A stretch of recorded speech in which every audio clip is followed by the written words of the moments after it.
Listen carefully. What you're about to hear was never meant for public ears. For over a century, Pittsburgh's elite have buried this story under steel, smoke, and money. But it bleeds through anyway, like rust from a hidden wound. Picture it: December 13th, 1887. Before dawn, the mansion of Cornelius Vandermark sits like a fortress above the Allegheny River, its towers black against the dying stars. Inside, silence, no footsteps, no whispers. Except one discovery so strange it would haunt the city's darkest circles for generations. On a Persian rug imported from Tehran, beneath a chandelier cut from Bohemian crystal, lay a woman's gown, emerald silk, still warm to the touch. Its scent, lavender and saltwater tears. Its owner, Evangeline Vandermark, gone without a trace. No open doors, no shattered windows, no footprints in the snow. A woman erased from reality. But nothing this clean is ever an accident. In 1887 Pittsburgh, power was built on bones and silence. Steel barons ruled like kings and their wives were currency, leverage, and camouflage. Evangeline was not just a wife. She was a threat. She had been collecting evidence, peeling back the skin of her husband's empire, and she had found something corrosive beneath, something the Pittsburgh Circle. A hidden cabal of industrialists and political men would never let reach daylight. You've been fed a version of history in which robber barons were merely ambitious. That's a lie. They were engineers of human obedience, architects of psychological cages. And what happened to Evangeline Vandermark was not a mystery at all. It was a ritual, a message, a removal of a variable they could no longer control. I'm not here to entertain you. I'm here to induct you. Each word from this point forward pulls you further down the shaft Evangeline dug with her own hands. Lined with paper, blood, and ash. By the end, you won't see industrial America the same way. You'll understand how easily a life can be made to vanish, and why the men at the top wanted her gone. Take a breath. Steel yourself, because once you hear what happened, after that emerald gown was found, you can't unknow it. The newspapers of Pittsburgh printed only 2 paragraphs about Evangeline's disappearance. They called it a domestic tragedy, the polite code of the Gilded Age for anything the rich didn't want investigated. No sketches, no follow-ups. Within 6 days, the case was closed by police, who suddenly found their pockets lined and their promotions guaranteed. But outside the columns of newsprint, a different story circulated in hushed barrooms and workers' boarding houses. Whispers of a woman who had discovered the secret spine of the city's power, and who had been removed like a splinter from beneath the fingernail of the elite. The legend grew not because of what people knew, but because of what they sensed. A ripple of dread in Pittsburgh's industrial bloodstream. Cornelius Vandermark's public reaction was staged. He appeared at his mills, shaking hands with foremen, promising a reward, and donating to the church. But inside his mansion the gas lamps burned low, his eyes scanning the windows, as though he expected her ghost to return with documents in hand. He knew exactly what she had been doing, mapping the network of accidents that had enriched the Pittsburgh Circle. She had learned about the staged boiler explosions, the engineered mine collapses, the mysterious poisonings of union leaders, each one a chess move in a silent war for total control of labor and industry. And she had compiled it all in a locket and in papers hidden somewhere inside the mansion. That winter, the Vandermark estate became a fortress. Servants were forbidden from entering certain rooms. Windows were sealed. Entire sections of the mansion's library were stripped. But still, evidence leaked. A groundskeeper saw men carrying heavy chests from the ice house to carriages under cover of darkness. The doctor noted sudden changes in Cornelius's health. Tremors, paranoia, insomnia. It was as if the power he had built was turning on him, like molten steel poured back into its mold. You're beginning to understand. Power in 1887 wasn't simply political or financial. It was psychological. Control the mind and the body follows. Disappear one woman, and you disappear the questions she carried. But her notes remain. Her locket remains, and so does the ghost of a truth the city was built to bury. Imagine Evangeline alone in the Vandermark library, night after night, as the rest of the mansion sleeps. Gaslight flickering against walls of leather, bound books, her emerald gown a shimmering disguise for the work she's really doing. She is cataloging deaths, industrial accidents, that occur with mathematical precision around her husband's contracts. Each pin she presses into the map marks a grave. A father crushed beneath iron beams, a chemist poisoned in his sleep, a union organizer found floating in the Allegheny. Patterns only she could see. She had grown up with bankers, with men who spoke the coded language of capital, and she recognized the same patterns of extraction and disposal. Only now applied to human lives instead of dollars. But she wasn't just documenting, she was preparing a strike. In her locked journal and in the small silver locket, Evangeline had assembled the kind of evidence that could ruin Cornelius and the entire Pittsburgh circle. Names, dates, contracts signed in blood and ink. She was planning to smuggle this proof to a New York newspaper through a contact she had cultivated in secret. She knew she had little time. By winter 1887, the circle's agents were already tailing her during her walks through the city. Shadow men in bowler hats lingering at the edges of working-class neighborhoods. She caught them in reflections, shop windows, carriage glass, always just out of reach, but there. Inside the mansion, she began hiding clues in plain sight, marginalia written in books about steel production, codes concealed in sheet music on the piano, messages stitched into the hems of her dresses. She was seeding her own disappearance with breadcrumbs, in case she didn't survive. Every night she wore the locket as she worked, feeling its cold metal against her pulse as a reminder of her mission. You're seeing the shape now. This wasn't a wife wandering into mystery. This was an insurgent inside the house of power, undermining its foundations from within. And in the world of 1887, that kind of defiance wasn't just rebellion. It was a death sentence. The circle had already perfected the art of erasure. She was next. Beneath the Vandermark mansion ran a labyrinth no guest was ever meant to see. Not wine cellars or ordinary servant corridors, but a network of tunnels, vaults, and sealed chambers carved directly into the shale of the hillside when the mansion was first built. Officially, they were storage for ice and coal. Unofficially, they were a stage for things no one dared record. Evangeline had discovered a hidden stairwell behind the East Wing's greenhouse, concealed beneath a false stone planter. One night in late November 1887, she descended with only a lantern and a notebook. What she found changed her understanding of her husband and of Pittsburgh forever. The air below was cold, dry, laced with the metallic tang of iron. Down there, among stacked crates and strange machinery, she saw ledgers sealed with wax, documents bearing the circle's sigil, a gear, a crown, and a serpent biting its tail. There were lists of names, workers marked for removal, families tracked like assets, contracts written in a language that looked like English until you noticed the codes. Entire columns of numbers correlating to the timing of accidents. It was as if she had stumbled into the black nerve center of an empire of death. One vault held something even worse: human remains sealed in iron coffins, initials etched into the lids, the same initials that appeared in her husband's business ledgers. It wasn't superstition or rumor. It was a system, a method, a ritual of control. Every corpse a warning, every disappearance a data point. She fled that night with her notes trembling in her hands, knowing she had crossed a threshold she could never retreat from. When she returned to the mansion above, Cornelius was awake, sitting in his study, staring at his watch. He said nothing, but his eyes followed her as she walked past. She understood then that he suspected her movements, perhaps even knew she had gone below. In that instant, the house became a trap.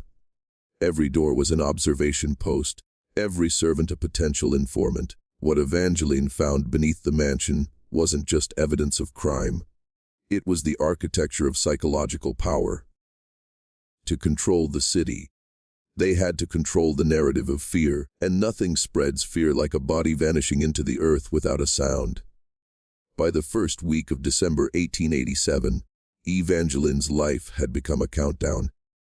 Every clock in the Vandermark mansion seemed to tick louder, as if the walls themselves were measuring her hours. She had hidden duplicate notes in 3 different places: a hollow behind the fireplace in the music room, a false compartment in the carriage house, and a sealed envelope left with a sympathetic priest at St. Paul's. But she knew these measures were thin armor against men who owned the police, the newspapers, and the very bricks of the city. She began to feel eyes on her even inside her private study. Not just servants glancing sideways, but something colder, a presence behind the mirrors, a rhythm of footsteps that stopped when she turned around. Cornelius became a different creature that winter. He was no longer the public baron or the private husband, but something in between. A predator wearing his own face. He began inviting strange visitors at night, bankers who spoke in hushed tones, engineers whose hands trembled as they signed papers, uniformed men who disappeared into the ice house before dawn. Evangeline would wake at 2 or 3 in the morning and hear the clank of chains below, or smell a chemical tang drifting up through the floorboards. She recorded every detail in her journal, but the act of writing began to feel less like resistance and more like a confession sealed in a bottle. She also started receiving anonymous notes slipped beneath her door. No handwriting, only block letters cut from newspapers. "We see you. Stop digging. Your father's death was not an accident."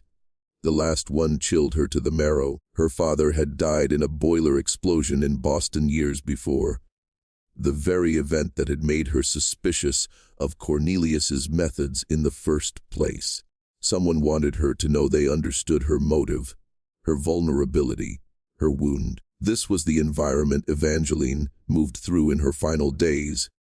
A mansion as chessboard, every corridor a test of loyalty, every glance a possible threat. She was no longer just a wife or a researcher. She had become a fugitive within her own home. And the circle, whose real power was psychological, was tightening the loop.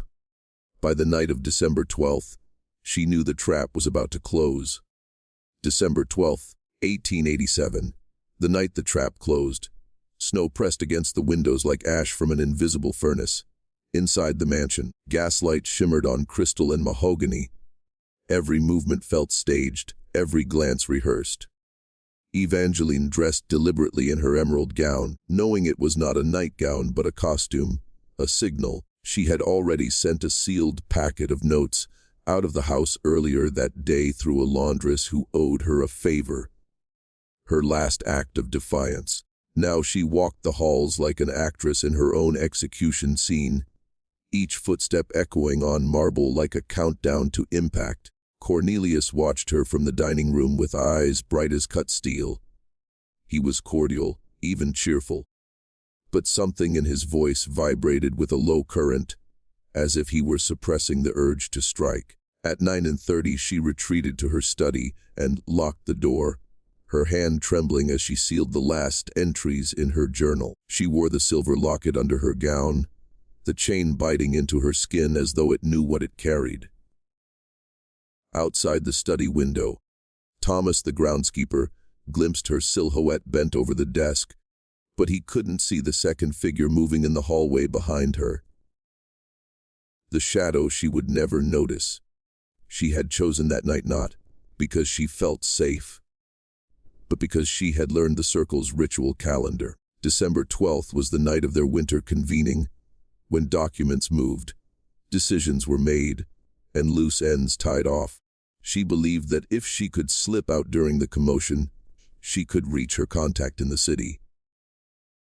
But the circle had anticipated her move. Even the servants she thought she could trust were already under new orders. Doors that once opened silently now stuck. The library clock ran 6 minutes slow. Her carriage horse was switched without her knowledge. Every tiny variable was engineered to keep her in place. Upstairs, as the house grew still, Evangeline heard a noise, not footsteps, but a low mechanical hum rising from the floors below, the tunnels she had once explored. Something was being activated, something designed to remove her without leaving a trace. She extinguished her lantern and held the locket tight. In that moment she knew she wasn't just caught. She was being erased. Sometime after midnight the mansion changed temperature. The way a forest feels before a storm, a shift you don't see but you feel under your skin. Evangeline rose from her desk, clutching the locket as though it could anchor her to reality. The gaslight flickered once, twice, and then steadied with a low hiss. Down in the tunnels she heard that strange mechanical hum deepen into a pulsing rhythm, like a heartbeat under stone. It wasn't her imagination. The circle had built a system to move things, and people silently between places, an underground artery of coal shafts and old canal conduits no map ever admitted. Evangeline had stumbled onto its existence weeks earlier.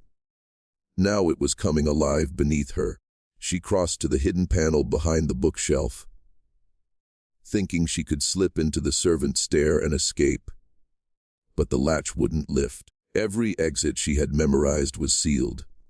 Then came the sound of a carriage rolling over gravel outside, the crunch of boots in snow, a low knock at the servant's entrance.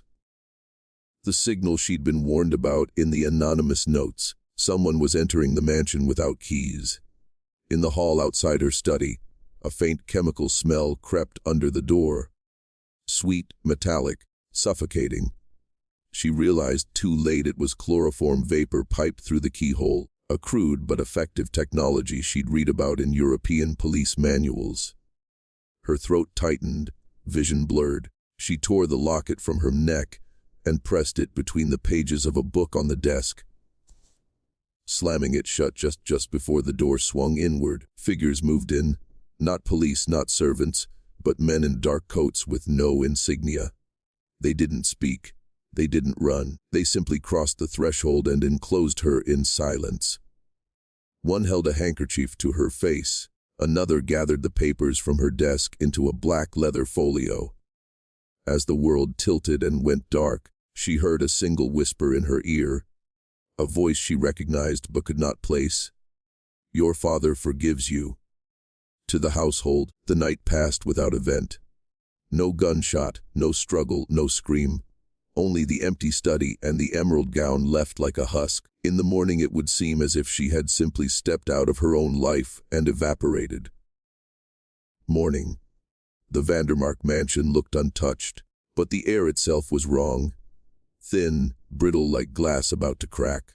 Margaret, the housekeeper, descended the main staircase at dawn and found the emerald gown placed on the Persian rug, still warm, the perfume still hanging like a ghost.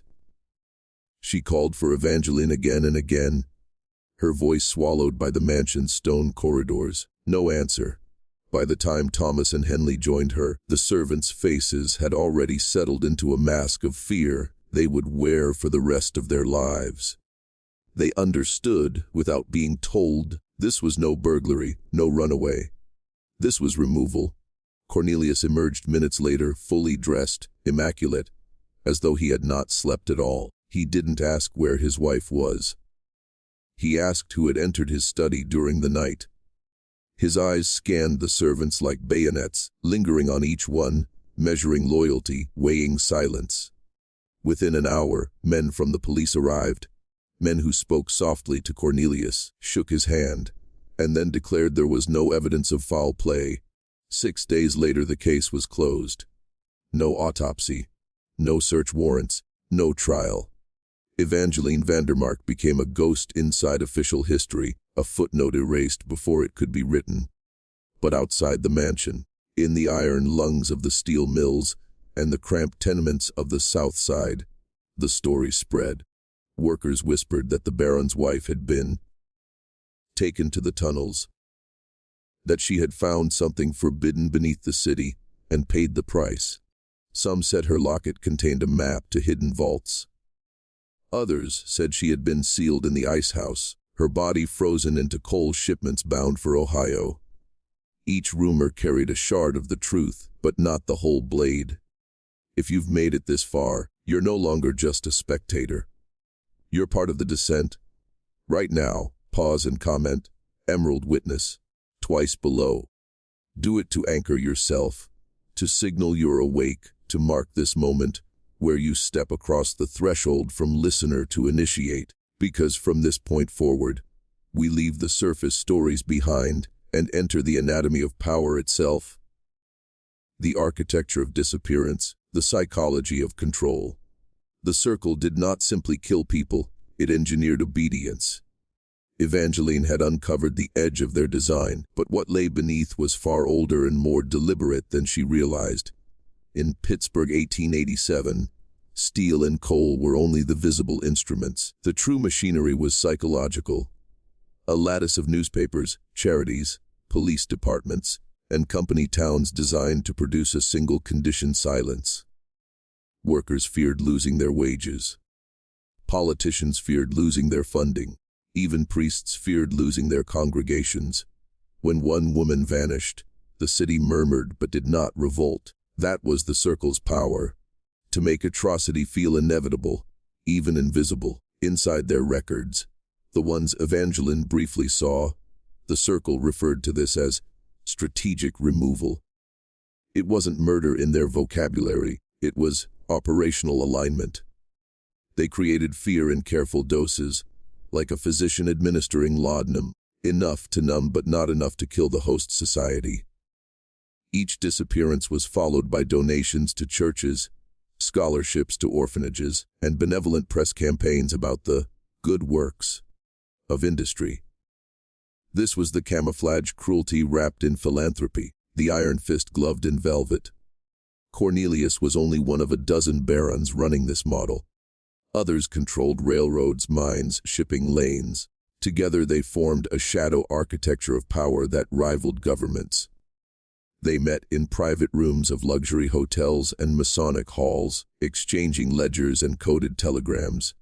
They spoke of public progress, but meant private dominion, and at the center of it all lay the tunnels beneath their estates, conduits through which not only goods, but people could be moved unseen. You must understand, Evangeline's disappearance wasn't an isolated tragedy. It was a template, a demonstration. By erasing someone so visible, the wife of a steel magnate, they proved they could erase anyone. And the men who worked in the mills, the women who scrubbed the floors, the children who breathed coal dust, they all received the message: nothing you love is safe if you question power. This is where we stand now, more than a century later.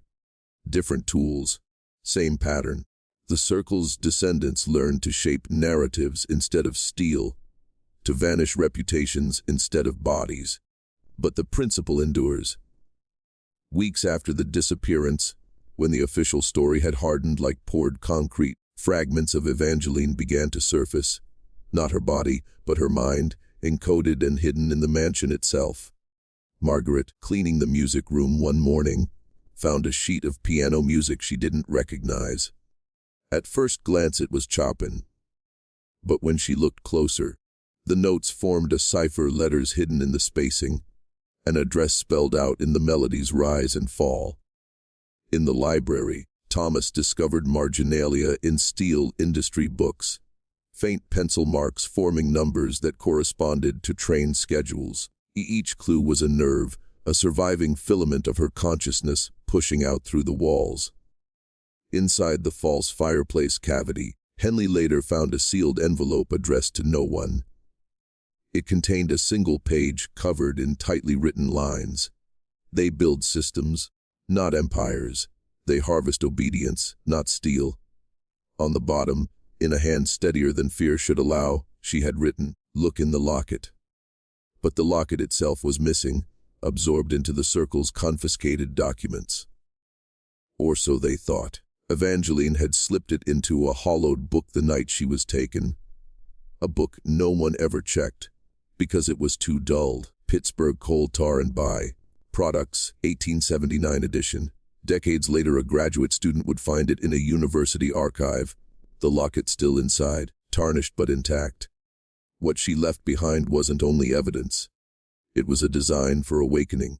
Her notes described how the circle's power depended on internalized fear, that the real chains were invisible, built from belief and compliance. Break the belief, and the machine stalls. Her message was both confession and weapon, showing future readers exactly where the gears turned. Understand this: you are not just hearing a story, you are decoding a transmission across 138 years. Evangeline wrote for someone like you, a man sitting in the present, suspicious of the surface, hungry for the real blueprint. Each cipher you hear in these words is an invitation to see past the facade, to recognize that the same pattern wraps around your own life. Hidden in Evangeline's final papers was a pattern she called the winter geometry. To outsiders it looked like a child's scrawl of triangles and gears, but when overlaid on a map of Pittsburgh's rail lines, mills, and river locks, the pattern formed a perfect 12-pointed star with the Vandermark mansion at its center. Each point corresponded to a warehouse, a private lodge, or a coal elevator owned by one of the circle's members. At the center of every winter, always on or near December 12th, they gathered to renew the pact that bound their influence together. This wasn't mysticism for its own sake. It was ritualized logistics, a calendar of decisions masked as ceremony. Evangeline discovered that on the night of these convenings, whole ledgers were rewritten, debts forgiven or fabricated, rival families quietly erased, workers died in boiler accidents that never made the papers, priests gave sermons about obedience and sacrifice the following Sunday. Each event was synchronized, the ritual acting as both performance and psychological anchor for the men who ran it. In her notes she wrote, "The ritual's purpose is not to summon power but to practice it." At the heart of the ritual was a strange device built into the tunnels, a brass and iron chamber shaped like a vault, powered by steam and magnetics. According to her drawings, this was where transfers happened. Whether transfers meant money, information, or human beings she could not yet prove. But she recorded that the machinery emitted a low hum, like the body of a cello being bowed from within. The same hum she heard before she vanished. The circle's genius lay in fusing material control with psychological spectacle. By staging these rituals in secret yet letting rumors escape, they created a mythos. Men who disobeyed lost their fortunes overnight. Families who cooperated rose without explanation. The effect was hypnotic. To the public it looked like luck. To the inner circle it was obedience encoded as fate. Evangeline's unfinished plan, pieced together from her ciphers, was to expose the ritual's mechanism and its calendar, proving it was nothing mystical at all, only logistics and terror disguised as tradition. She believed that revealing the machinery would break the spell. Decades passed. Pittsburgh changed its skyline, its smokestacks falling silent, its rail yards transformed into glass towers. But every so often, during building demolitions or tunnel surveys, workers found odd remnants. Sealed iron doors beneath the old city grid, brass piping that led nowhere, cold chutes welded from the inside. In 1951, a WPA crew unearthing a forgotten drainage tunnel under Grant Street uncovered a rusted plaque stamped with the circle's gear, crown, serpent sigil. It was removed quietly and misplaced in the county archives.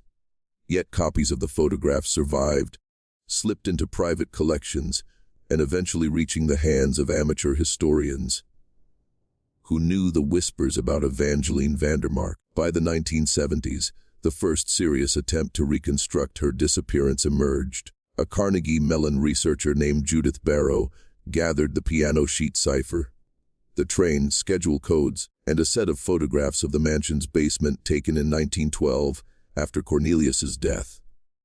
Her unpublished manuscript, The Winter Geometry, Ritual Power in Industrial Pittsburgh, circulated among graduate students like Samizdat. In it she argued that the circle had engineered not just monopolies, but a psychological grid across the city, using ritual timing and underground movement to reinforce control. Barrow died before finishing the work. Her apartment was burglarized, but nothing taken except her notes. Yet each fragment that surfaced strengthened the outline Evangeline had left, the mansion at the star's center, the tunnels connecting the points, the December convenings. Former steelworkers came forward with memories of midnight deliveries, boxcars sealed with wax, strange transfers at disused rail spurs. A few described seeing Cornelius himself, long after his official retirement, descending into the underground chambers with men in dark coats. By the early 2000s, independent researchers mapped at least 8 of the 12 points of the winter geometry. 3 remain lost beneath highways or corporate plazas. The circle as an organization may have dissolved, but the infrastructure and its secrecy endures under layers of concrete, and scattered among these modern sites are still unexplored cavities marked with Evangeline's cipher, as though she had planted landmines of truth waiting to be opened by someone patient enough to decode them.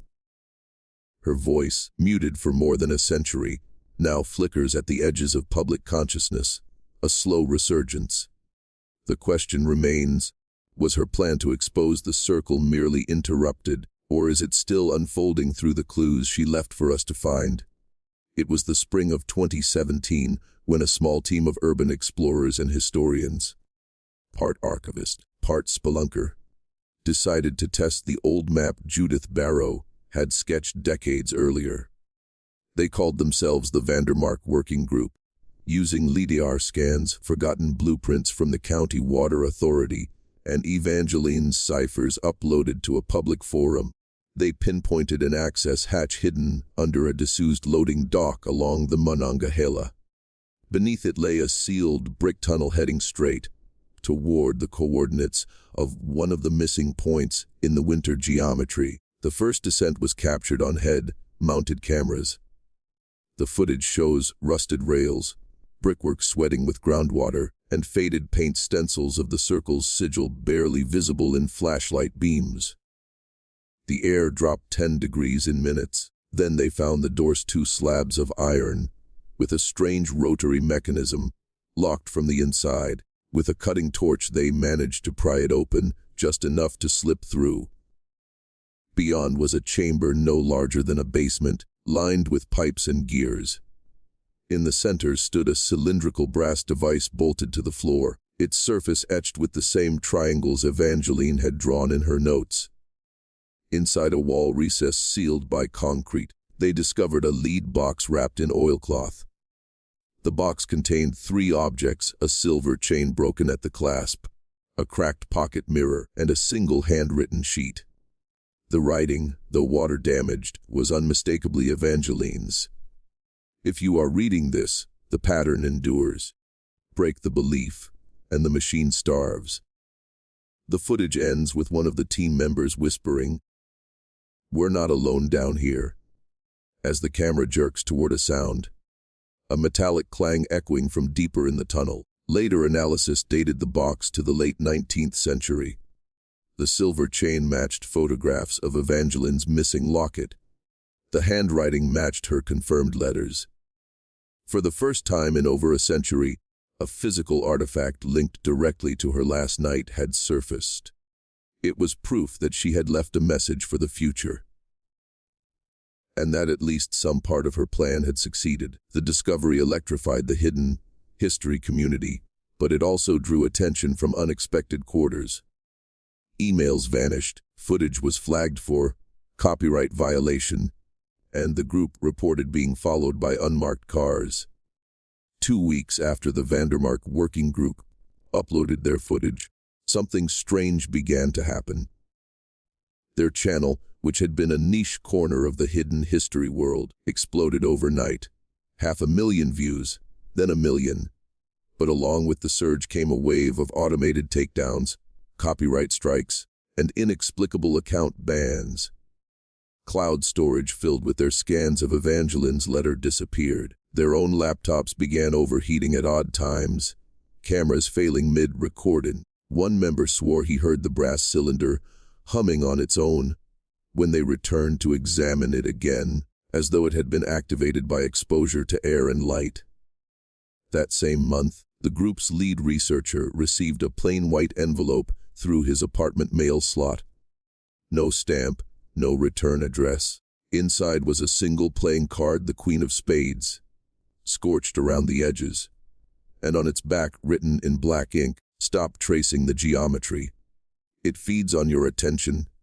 For the first time in over a century, the circle's descendants, or whatever the circle had evolved into, seemed to stir from their long dormancy. Surveillance cameras across Pittsburgh caught glimpses of unfamiliar black sedans circling the working group's meeting sites. One member disappeared for 48 hours and returned unable to account for where he had been, his phone wiped clean of all data. Yet despite the intimidation, the working group felt a rising sense of inevitability. The artifact Evangeline left was not simply a warning but a key, meant to be found in a century when the old power structures had grown brittle. They began decoding the second half of her sheet, discovering faint impressions under the main text, a pattern of triangles that matched the street grid of Pittsburgh as it existed before the urban renewal projects of the 1950s.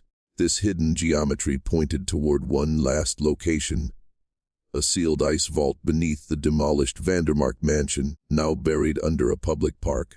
The group realized they had reached the same precipice Evangeline had faced in 1887, to step deeper and risk annihilation, or to look away and let the machine feed undisturbed. Their leader recorded a trembling voice note, "This is not just history. This is a living system. The machine needs belief, our belief, to run." Halfway through the message, he looked straight at the camera and said, "If you've been watching this far, type break the pattern twice in the comments. Anchor it. Lock it in." Night fell heavy over Shenley Park as the Vandermark working group gathered at the coordinates, shovels and ground, penetrating radar in hand. Beneath the manicured lawns where joggers passed by in daylight lay the last remnant of the Vandermark estate. An ice vault sealed with industrial brick, and forgotten for more than a century. They'd waited until after midnight, choosing a moonless night, because their movements had been watched for weeks. The hum of distant city traffic blended with the rasp of their tools against frozen earth. Each stroke of the shovel felt like peeling back layers of denial the city had built over its own forbidden memory. After 3 hours of digging, the radar registered a hollow void at 12 feet down. They broke through to a stairwell encased in frost and steel, older than anything above it, its handrails still glistening with ice crystals. Descending single file, they entered a chamber of perfect symmetry, a domed room lined with copper panels and carved glyphs echoing Evangeline's notes. At its center stood a stone altar shaped like an inverted triangle, its surface marked with a shallow depression, exactly matching the brass cylinder they'd found in the tunnels. When they placed the cylinder on the altar, the chamber vibrated. Lights hidden within the copper walls flickered to life, bathing the explorers in a pale green glow. The glyphs pulsed faintly as though breathing. In the low hum, a voice, not sound but vibration, whispered fragments of Evangeline's last words, a confession and an instruction: do not complete the pattern. It feeds on your gaze. Break it. One of the group, entranced, began tracing the glyphs with his fingers. The more he traced, the stronger the hum became. Another member yanked him back, shouting that they were replicating the ritual the circle had once used to bind their power. They realized then that Evangeline had not merely documented a conspiracy. She had tried to sabotage a living system of psychological control, one that still thrived on attention and repetition. The final choice stared them down: destroy the cylinder, and risk unleashing what it contained, or leave it sealed and accept that the circle's geometry would endure. As the chamber's walls shuddered and frost fell from the ceiling, each man knew this was no longer about history. It was about whether the machine would claim another generation or finally be starved of its believers.